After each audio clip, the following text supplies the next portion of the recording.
Welcome to Phoenix and Flame, pushing through and transforming even when you feel like a pile of ash.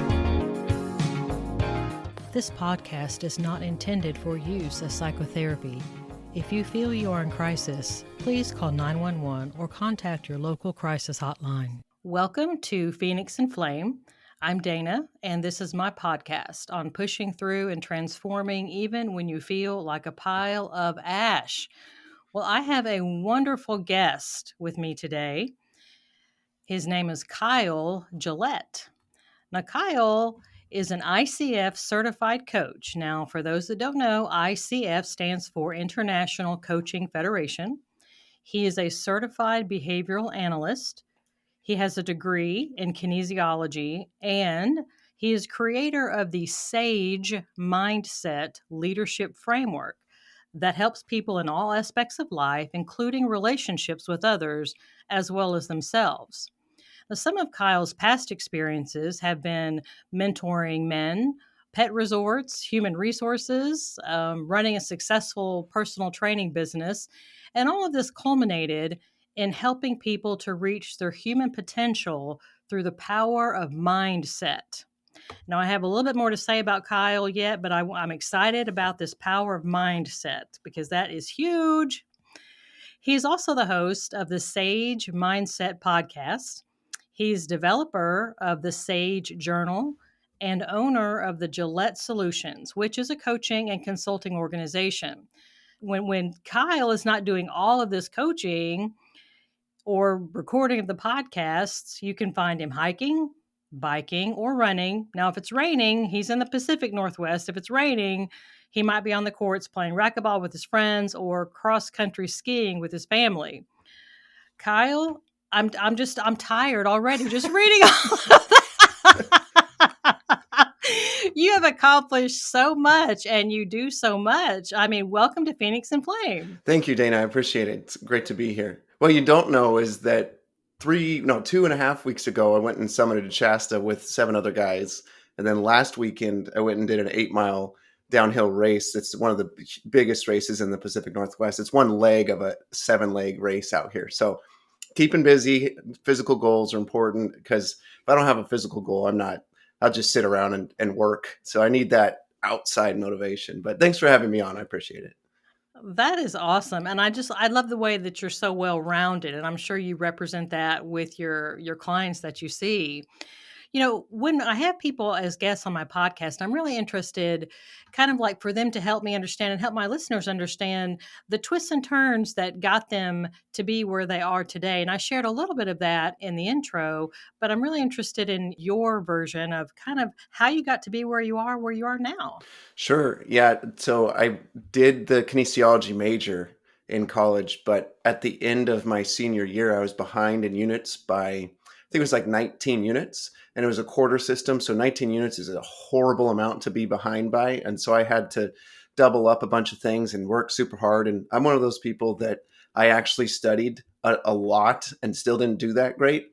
Instead of the people that just get it in college, the AP students, that was not me. Gosh. So I remember sitting at a desk in my apartment and talking to my parents on the phone and sitting there, and I had gone on a hike, continue the hike trend, and I had got poison oak on myself. So from about my neck down to my ankles, I had poison oak marks all over myself. And so I was really itchy, and I was 30 pounds overweight, behind in school, and not sure what I was going to do with myself. So I was really, really lost at that point in my life, in my heart, my head. Everything was very confusing. It was very frustrating. And I felt like a pile of ash, to use your phrase, Yeah. Burnout and all that.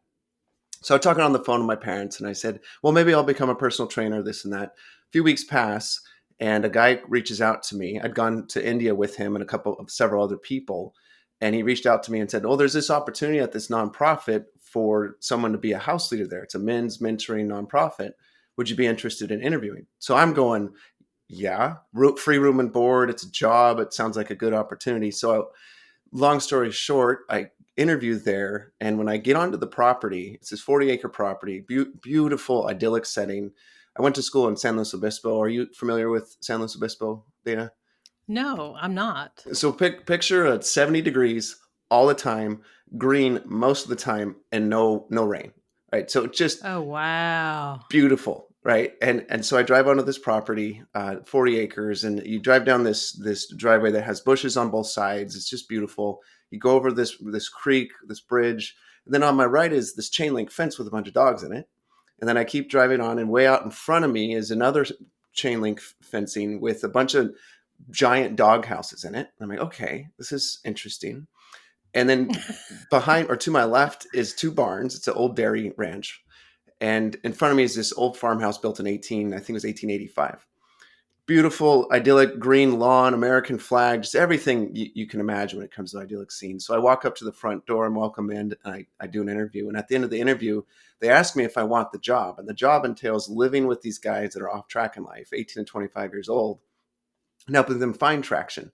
And you live with them, teach them life skills, work skills, all those types of things. So I said yes.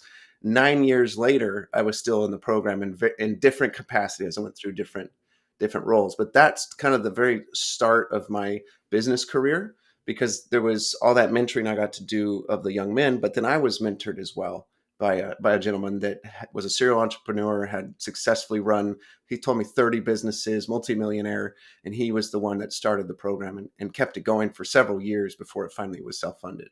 So there's more to that Wow. story, but that was kind of the catalyst for me to realizing that my gifting is in coaching and my gifting is in the leadership development side of things. Well, and I want to really compliment you on it. Sounds like, you had a willingness to travel. You had a willingness to, I mean, you mentioned being in India and these other places, because I think some people get stuck.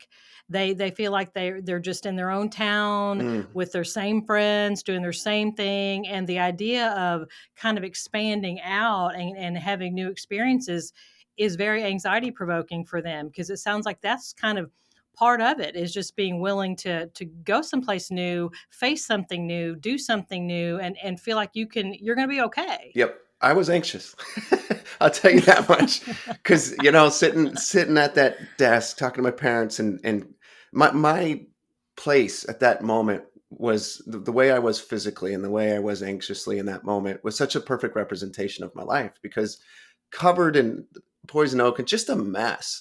But when you have mentorship and you have guidance and you have a coach that brings you along the way, which is what the mentor or what the president of the program did for me, all of a sudden those things fade away, the anxiety fades, because you have a partner that supports you and helps you and can guide you along the way. And that's what he was able to do with me and for me for 9 years. I mean, for 9 years, every Tuesday we'd Wow. meet for lunch for an hour and a half and talk about life, business, the students, all those things. And as I progressed through the various roles, because one of the roles is the house leader where you live with the guys, but the next role I was in was I ran the pet resort that ultimately supported the whole program. So I ran that for 3 years, and then I ran the program for 3 years. And the whole time he's just mentoring me. So I get a master's in business, but I get a master's in life because this gentleman, he knows what's up.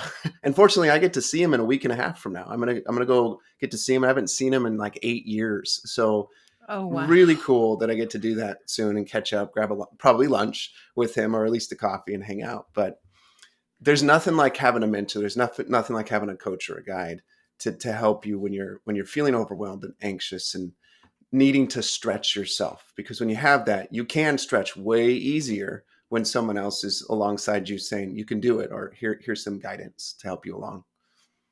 Oh my gosh, that is so true. And you had mentioned before, you had it in your bio, and I brought it up in the beginning about the power of mindset. And that's such a huge deal. And I can see how having a mentor and somebody, because when you're traversing these new places and you're possibly willing to, expand out, but you don't really know what you're doing, you're full of all this insecurity, you're full of all this confusion. And, you know, it's just, I told somebody one time, because I've been through something similar to what you're describing. It's almost like being a small puzzle where all of your pieces fit together, but it's a small puzzle. And you want your puzzle to get bigger, but in order to do that, you have to pull all the pieces apart to allow for new pieces to be added in. Mm, And that process of pulling those pieces apart is scary, yeah. and you're not really sure what's going to happen. And so having that mentor is so helpful. And so take us along that, and how that and the power of the mindset really kind of helped you on your journey. Yeah. So after that program, or after being in that program for 9 years in various capacities, I got married in the middle of that, had a couple kids, and then my wife and I decided that we needed to move from San Luis Obispo to somewhere else, either to my family, which lived 3 hours away to the east, or north 19 hours to her family. And so I spent about 6 months thinking about it, praying about it, trying to figure out what's the best place for us to go. If I would have moved to my parents, I would have become an orange farmer. And I had experience in that in the summers, and it wasn't for me. And part of it was I had my mind set on the idea that I wanted to have the same impact, or better or greater, you could say, in my own life, in ministry and work and whatnot, wherever I go, as I had in that men's mentoring program. And I just didn't see it happening being an orange farmer. I love my dad. He's an amazing man. He's done amazing things and all that. And we would have worked great. I would have done well, but it wasn't where my mind was set. And so that helped me to get clarity on what to do. It took a while to get there, because it was kind of this giving up of my parents as it relates to them seeing their grandkids as much, and a lot of things. So it was a big deal. But when I got that vision dialed in and put my mind to it, we ended up moving, and then it was a dumpster fire again. So I had the dumpster fire at the end of the college, and then I moved, and in a 10-month time period, I applied to 140 jobs, literally 140 jobs. Oh my goodness. Got one that was a disaster. It was horrible. It tore me physically up because of the stress that it created on my life. It was a senior living facility. It was just an awful experience. And so I quit after 6 months, and I've never quit like that before. I'd quit jobs, of course, because you move and life goes on, but never like that. It was horrible.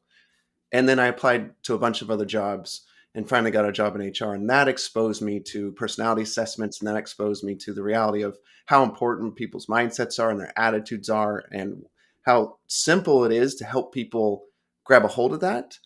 And then if you can keep them accountable, which is why I have that SAGE framework, if you can keep them accountable, now that mindset will stick. It'll stick around, and their life will fundamentally change. And that's what really happened to me personally as well.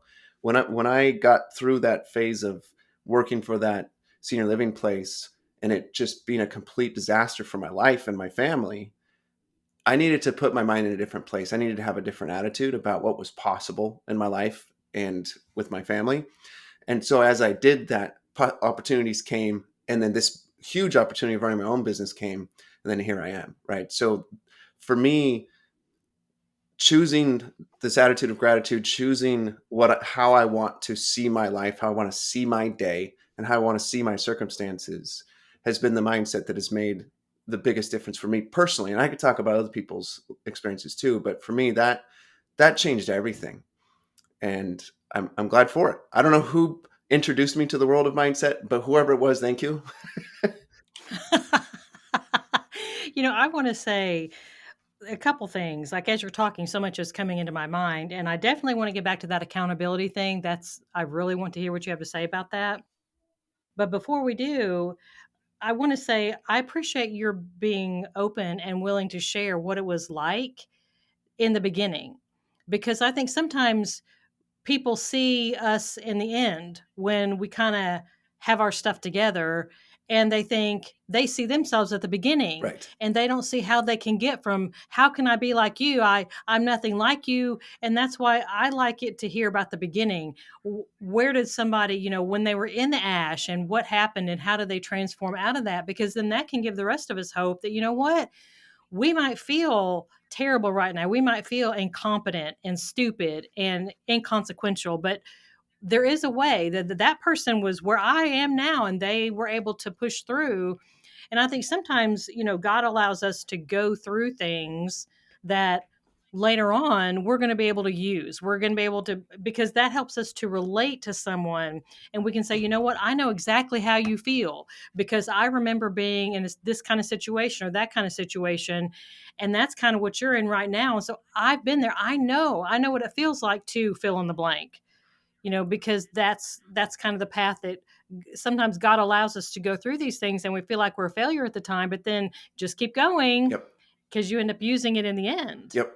Yeah. And when I got into, so the corporate world helped me realize how broken, not every corporation's broken, none of that. I don't have that mentality, but that one was the one that I worked for was, but it helped me to realize how broken leadership is too, because the lady that was the COO and maybe still is of the company, I'm not going to name the company, of course, but Of she course. came in to do an audit on the facility, and we're turning over rooms, so resetting them so new residents could come in and getting contracts out in. And I was I think fifth or sixth executive director, assistant executive director. So I was second in charge, I guess you could say, in the facility over the last year, I think it was. And so there was a ton Whoa. of turnover at the top within the local organization. And so they were always trying to get systems and processes dialed in. And I remember them coming in to audit us. And multiple times she told us that we were stupid and that how could we not figure this out? You're stupid. And they actually locked us in the facility and said, you have to stay here and fix all these contracts. And once they're fixed, then you can leave. And so they stayed too, but they locked the doors and said, you can't leave. So I remember leaving that night after 11 p.m. And I was supposed to be done at 6, right? So 5 extra hours, basically trapped in this facility, being called stupid. And it wasn't just me, it was like the team was being called stupid. And the Yeah. CEO was with her too. And she was making the comment to the CEO as I'm walking out of a resident's apartment. And I'm going, this is not the environment I want to be in. And so I think it was within a week or so that I gave notice, and I'm out. This is I don't deserve to be treated this way. And so I'm going to Hmm. take the risk of not having employment because I don't deserve to be treated this way. And it was worth it, 100% worth it, because then I got into an environment where people actually cared about one another. I worked for a mega church, and so I did HR for 100 employees, and everybody cared about each other, and it mattered what you did and what you thought. And so that changed everything when people actually care about what you think and what you're doing and pay attention to it and recognize the little incremental improvements and acknowledge what you're trying to implement and actually implement it, you feel cared about. And so now you can accomplish so much more, and it you feel like a human. I'm not just a project or a statistic or a function in a business. I'm a human in a business, and that's helpful to be Exactly. treated Yeah, that way. that's nice to feel human. Yes. But I think the issue for business owners is they don't treat themselves that way.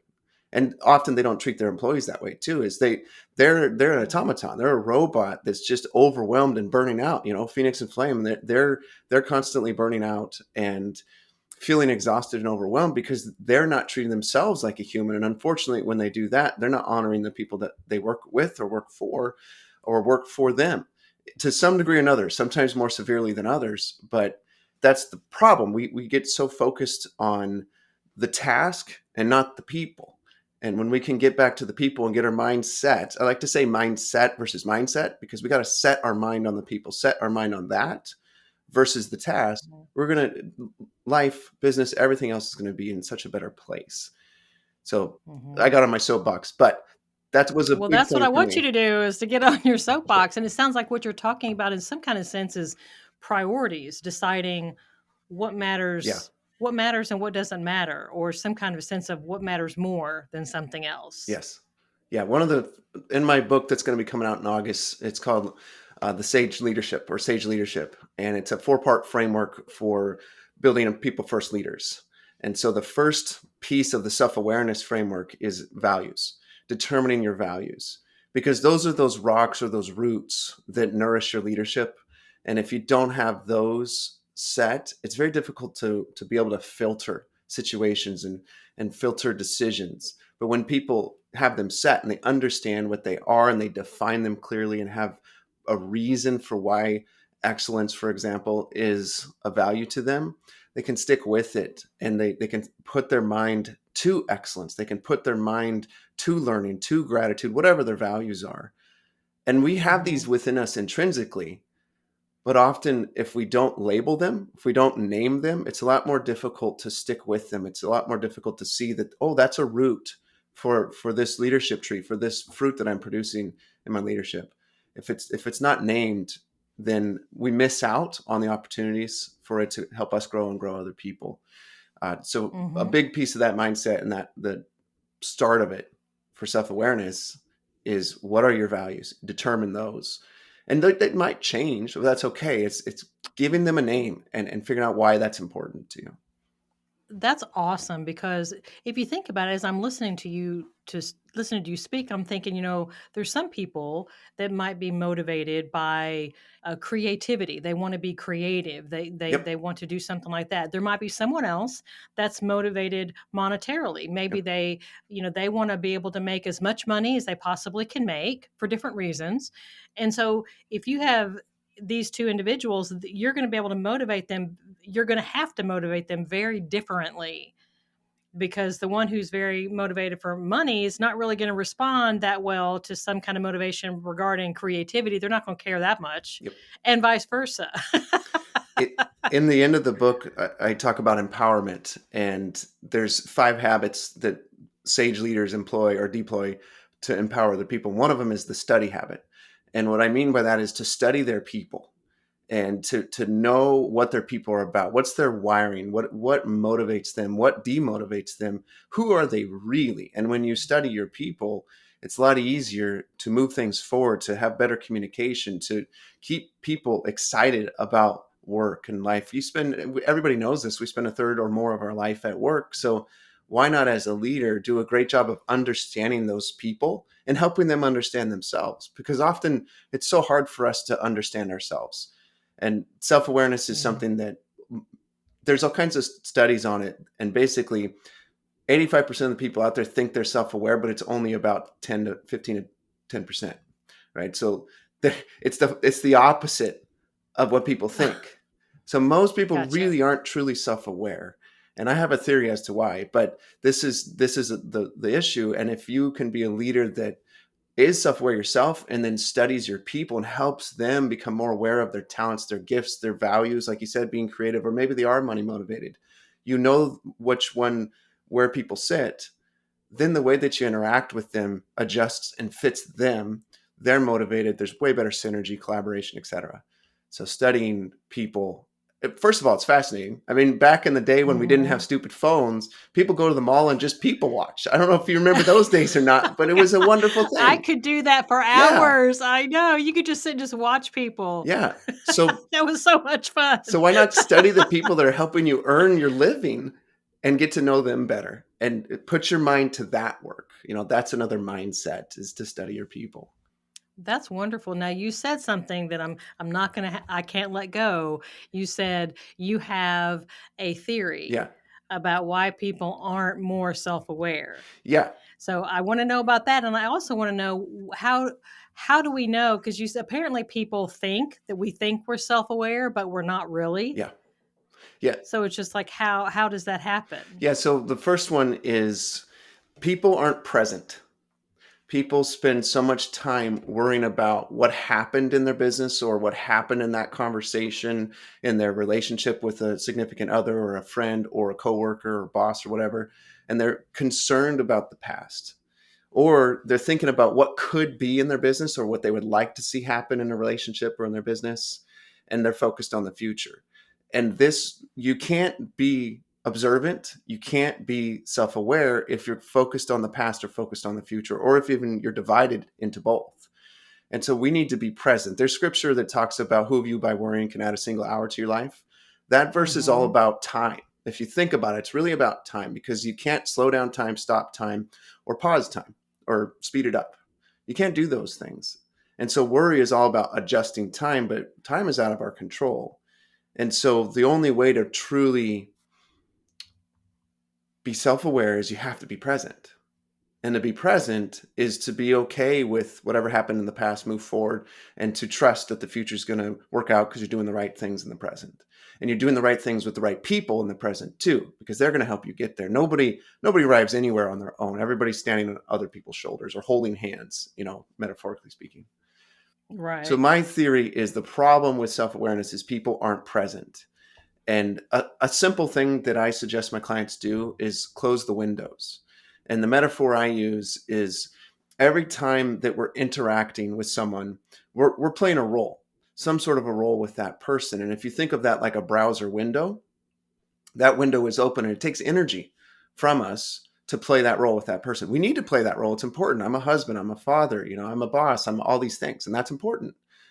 But Mhm. when I transition from that role, from being a coach with a client to going downstairs and interacting with my kids as a father, I need to close that window, that coach window, right? Close that browser window, open up the father window, and go downstairs and interact in that way. And in order to do Mm. that, we need to take 5 to 30 seconds or 10 to 30 seconds and just breathe, literally breathe on purpose and get present back to who you're going to become now. And I'm not saying we're faking things or being disingenuous. I'm just saying our brain needs time to adjust and become that role again. Because I can't be a coach to my wife. I can't be a coach to my kids. It's not the right fit. Not Right. that type of coach at least. So close that browser window, open up the other one, turn the energy off from that old role and go down and to the new role. And lots of people have many, many, many browser windows open. They're playing multiple roles at the same time, and this is exhausting, and they never give the people the proper attention that they should. And that means it's because they're not present, because their energy is being pulled to all these other browser windows, and so they can't give their best in that present moment to that person. So if you're Oh doing my God, that tasks, is huge. if you're doing just tasks, it's okay if you have multiple browsers open. Who cares? You're doing multiple different things. You're jumping from thing to thing, and people believe they can multitask. It's a lie, but go ahead, do it anyway. With people, you can't do that. People, you got to shut those browsers. So that's the thought. That's the theory that I have behind why self-awareness is such a struggle for people. Hmm. I just love that. I think there's so many people walking around with multiple browser windows open all the time, Yes. and they're exhausted Yes. and they're never fully with that Yep. person because part of their emotional energy is being directed toward these other browser windows that are open in the back of their mind. So they're not fully present. Yep. And so they're not really enjoying the moment. The other person's not enjoying the moment. They're not connecting and they're exhausted. Yep. And I this think that's an amazing and analogy. this is where accountability comes in, because some people might be thinking, well, what about all those other things that I need to be concerned with? Well, you do need to be concerned with those things, but that's why you have systems and processes in place. That's why you delegate to people. And that's why you have accountability in your life to help you to stay on top of what's the most important versus the most urgent, right? Most people are familiar with the whole quadrants, the quadrant 1 and quadrant 2, but we live in that Mhm. urgent, important, or the distracted quadrant, the distracted way of life. But when you have accountability in place, you can fix that. And for me, when I work with my clients, I help them to discover, to learn a system for that accountability that just flat out works. You just have to follow it. And most people are partially already following it. So it's a fairly intuitive thing that I have people pursue. But that's Mhm. fundamental. When it comes especially to the mindset work, you have to stay accountable to the mindset work that you're doing, you know? And if you don't have that great accountability in place, it's a lot harder to make the progress that you really want to or need to make. That's exactly right. And because I'm a leader, I've always been. You have some people that are just kind of born to leadership, and also that's also one of the spiritual gifts, leadership, and that's kind of been mine. So I know what it's like to be in a situation where you're being pulled and tugged in different directions by other people, and also feeling like you need to do more yourself and trying to Hmm. feel like you're just being spread so thinly and it can get really, really frustrating. And so it sounds like the accountability, and you mentioned like three levels of Yeah, accountability. Share with us what those levels are. sure. So I call it an accountability pass, PASS. I'm going to back up 1 second and talk about Sage for a moment to kind of frame this a little bit, and then I'll talk about the pass. Gotcha. So I love Gotcha. acronyms. They help me. I do They help me too. remember things. They help me remember life. It's super helpful for me. So for the listeners that enjoy mnemonics and alliteration and acronyms and stuff, this will be helpful for you. So SAGE is actually an acronym that stands for four things, which is self-awareness, accountability, growth, and empowerment. And I believe those are the four fundamentals to great leadership, to SAGE leadership. And the description that I give it is a leadership house. Self-awareness is the foundation to your leadership house. If you don't have self-awareness, you can't build much of a leadership house on top of that. Accountability is the nails that holds the leadership together, that holds your leadership house together. If you don't have accountability, no matter how beautiful the architecture is or how well things seem to be put together, without accountability, that's going to crush the people within it. Or as I talk about in my book, the big bad wolf's going to come and blow down your leadership house. So you need that accountability. Growth is the walls and the roof. And it's the idea that at times in our leadership, we need to remodel. Sometimes it's internal and we remodel internally. We adjust a wall here, we move a piece of furniture there, that kind of thing. But then there's other times where we get to expand and our leadership house actually, quote, grows, or we put an addition to it, which means we get to have more influence on people. And then the roof, which breaks the analogy, but I still like it. The roof is that leadership lid that John Maxwell talks about. We need to raise that lid. And the way you do that is through accountability, is through self-awareness and empowering other people. Then finally, in the leadership house, empowerment is the windows and doors. So these are the windows and doors that the people you're currently leading and influencing can look out of. They see out there into the world and they see opportunities for themselves. They see what's possible because they've been trained and they've been supported by you, and the people that you are also influencing support them. So then at some point they go, oh, wow, I want to start my own business. This is what happened to me when I was in HR. I was supported and I was being empowered, and I looked out to the green pastures and I went, I want to start my own business. And my boss, she said, yeah, go for it. Just give me a heads up when you're going to go. And that's empowering. And so that's what a sage leader does. But also people see into your leadership. They're able to observe it, and they knock on that door and say, hey, can I be a part of this? And you welcome them in and empower them to do amazing things under your leadership. And then eventually they may jump out as well, but you want them to, because sage leaders do that. So that's the leadership house. It's the way I like to describe it to people. But the accountability piece it's the heart of it all. Even if you're not growing, if you have accountability, it works out. Even if you're not doing that great with empowerment, if you have accountability, it works out, because eventually you're going to get those things happening. Self-awareness and accountability go hand in hand in a lot of ways. So with this PASS, how I describe it is the P in PASS stands for passive accountability. So Dana, when you think about goals that you have right now, what is a goal that you have? Are you asking me for real? Yeah. A goal I have, okay, because y'all know, my listeners know that I love being transparent. So one of my goals right now, I'm actually working with a consulting group in Charleston, and one of my goals is to become an international public speaker. Cool. So you want to become an international public speaker. That's your goal. Mm-hmm. Why? Not only would it be a lot of fun, but it would be a way to be able to convey information, and I can connect with people. So that they can grow, and they can get healthier and get stronger and get better and get more confident. There we go. Okay. So your goal is to help people get healthier, stronger, and more confident. That's the goal, right? And you're going to do it through international speaking. That's the method. That's the vehicle to get you there. But your goal is you want happier people, stronger people, and you want them to know that they can grow. That's a story, right? So that's a great story to share with people. And when you share that with people, you tell, 10, 15, 20 people that you want to become an international speaker so people can grow and they can be more confident, right? That people go, oh, that's really interesting. Well, how are you going to do that? What does that look like? And they're intrigued. If you just tell them you want to become an international speaker, they're like, okay, whatever. It's not that big a deal, right, unless they know you really well. But even still, they may not care too much. You tell the story, and then they're going to check in on you. They say, so what's going on with that, Dana? What's happening with this, with you becoming an international speaker and influencing these people? And then you give them feedback, you update them. And so that creates this passive accountability. You didn't ask them to keep you accountable. You just told them a story that was meaningful to you, which then was meaningful to them because they care about you. Now, if you tell 30 people, maybe 5 will follow up, but that's okay.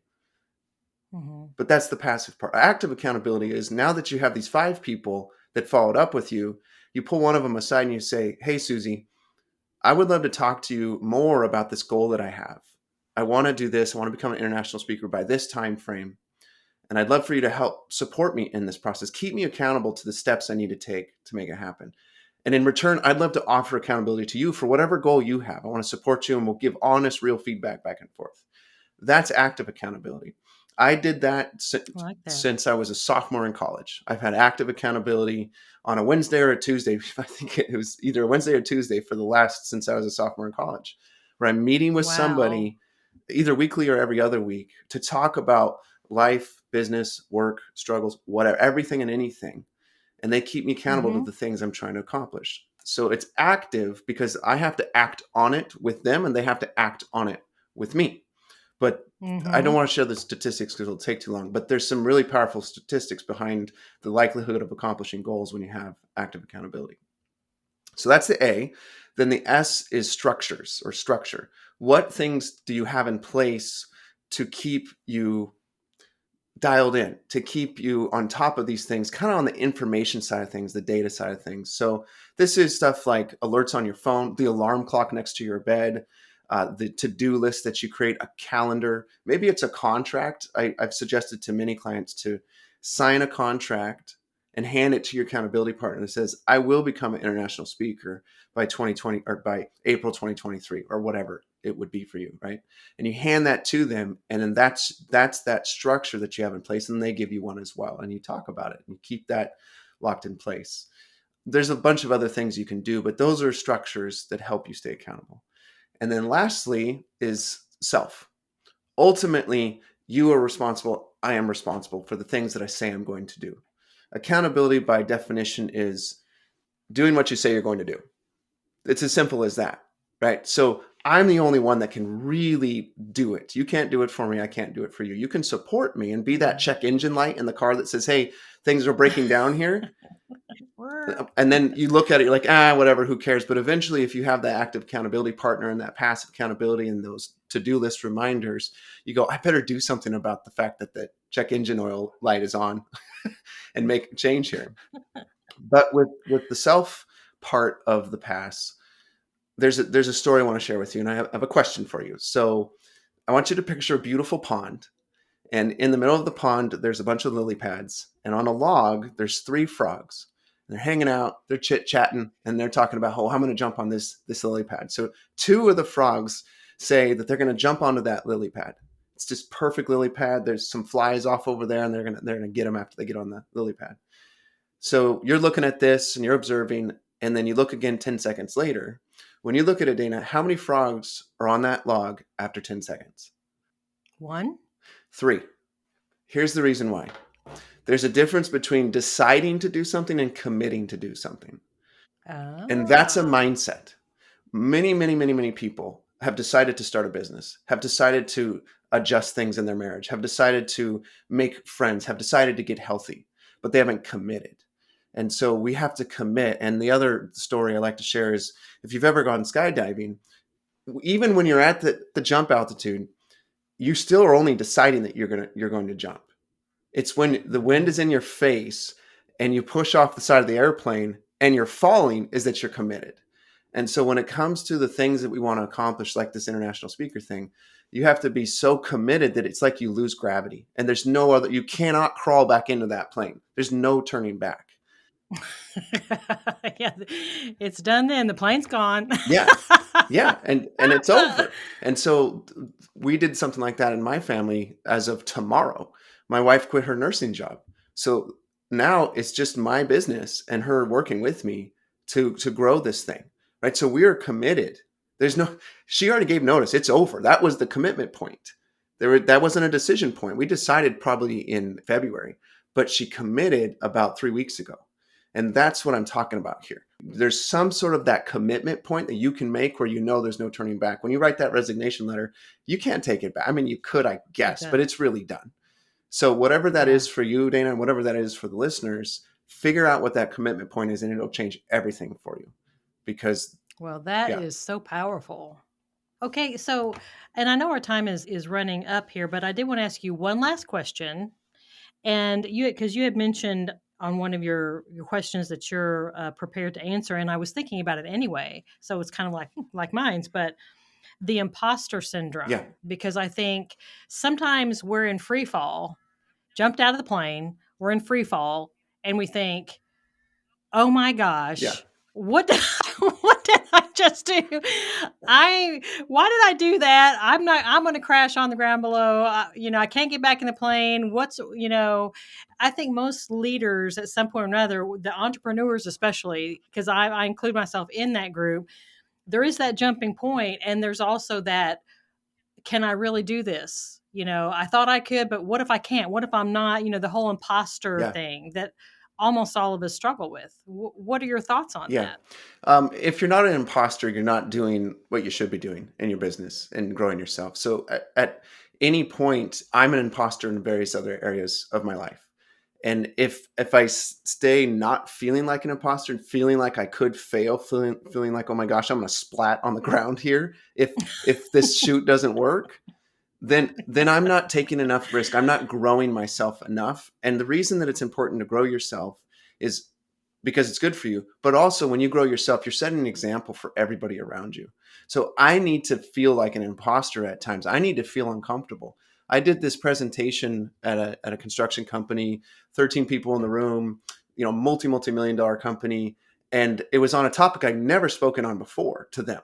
We were doing communication workshops, but this is one I'd never spoken on before. And I spent 5-6 hours prepping for this thing, practicing. I went to my in-laws' house and practiced at their house so nobody would be around. And I felt a little bit fake.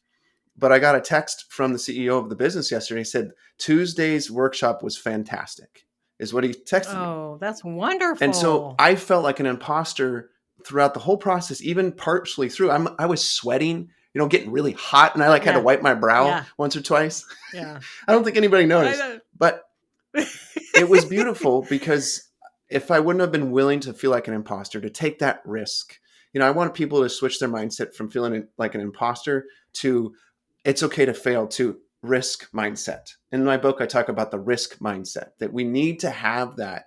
It's part of the growth process. If we don't take risks, we cannot grow. It does not work. And so if you're feeling like an imposter, good for freaking you. That's awesome. You're in the right place. Now, how do you overcome it? Well, you work on it, right? You continue the work in wherever you feel like an imposter. Of course, that's the obvious. But to go back to the analogy, if you jump out of an airplane, most people do it tandem. Most people aren't skilled to jump out of an airplane and do it by themselves, just like most leaders aren't skilled to do it by themselves. So find that partner, whether it's somebody that works with you directly, or it's a coach, or it's those accountability people we're talking about. Find that person or people that can support you, and it lets you know that you're either way too far out of your depth and maybe that's way too much of an imposter here and you should maybe back off a bit, or you know what, you're going to be okay and you're going to be fine. Fight through it. You may screw up, but it's worth it, kind of thing. So I want people to switch from imposter to risk. When you feel like an imposter, that's awesome because you're in a place of risk, and risk is where growth happens. But find the accountability to help you so you can get the feedback from what happened as a result of that risk you took, whether it was good, bad, or indifferent. So that's what my thoughts. I love that. Absolutely love that. So unfortunately, our time is up. Kyle, I love everything you're saying. I feel like we could talk for a long, long time. But I'm wondering, if you have one last thing, imagining my listeners out there that are going through some of these struggles that you've gone through along the way, struggles I've gone through, they might be in it right now or know someone who's going through those struggles. Yeah. What is one takeaway? If you could just give them one thing that they could remember once they, turn the podcast off and, get in their car or go to work or whatever they're going to do, what's one takeaway that you want them to have? Yeah, whoever came to mind when I was talking about accountability and that accountability partner, that active side of things, whoever that is for you, call them, email them, set up a conversation with them, and boldly take the risk, feel like an imposter, and boldly have that conversation that says, here are my goals. This is the story behind my goal. Will you help support me in it? What's your story? I want to help support you in it. But whoever that person was that came to mind, reach out to them today. As soon as you turn this off, if you can't call them in the moment, text them and say, hey, I want to talk to you later today. But do it, and trust me, it's worth it. It's 100% worth it. So that's what I would suggest. Don't be like a frog sitting on the log. Just jump. Do that it. Text. Don't just talk about doing it. Do it. The text is the commitment. Once you send that text, that's your commitment that says, I'm doing this. I'm going to create some active accountability in my life. Wonderful. Yeah, hit send. Don't just sit on the log. Hit send. Make something happen. Yeah. That is wonderful. Well, Kyle, thank you so much for your time that you have, and your expertise and your transparency and willing to share some of your struggles with us so that we can feel like, we're all together. Yes. We're all in this together. We're all experiencing this together. And that's part of what Phoenix and Flame is about, is building this community where we can be honest and we can be transparent, so we can reach out to each other and say, hey, let's do this together. We're all the same. We all have the same kind of needs and wants and struggles. And let's just reach out to one another and help each other on our journey. So thank you for being here and helping us do that. Yeah. Thank you, Dana. And if people want And if they want to know how to do that pass process, I have a PDF that you can post so they can download that, and it'll walk them through the 4-step process to create that accountability in their life and their business. So I just wanted to share that with your listeners. I wanted to say too, listeners, you can go to sagemindset.com. And that has all of this, because I've gone to your website, Kyle, and it's amazing. You have all of these opportunities to help people, and depending on where they are on the journey, what level of help they might need. You have a leadership assessment that somebody can take, and it's just amazing. So listeners out there, go to sagemindset.com, find out, plug in. I mean, there's all kinds of resources there that Kyle makes available to you. If you guys have heard anything, and I know that you have heard something today that has been helpful, maybe it's helpful to you in your life situation right now. Maybe you're thinking of a friend or a family member or a coworker that you're thinking, oh my gosh, they need to hear this. This is exactly what they need to take them to the next level, to pull them out of that pit and to keep them going forward. Share this information. Put the link to this podcast episode, put it on whatever your preferred social media platforms are. Send a link through text and a link through email. You can go to phoenixandflame.com, and if you if you have a comment to make, or if you have an idea of a future podcast that you would like to hear me do, you can communicate with me through that way as well. So I hope you've had a wonderful day. I hope the rest of your day goes well. This is Dana on Phoenix and Flame.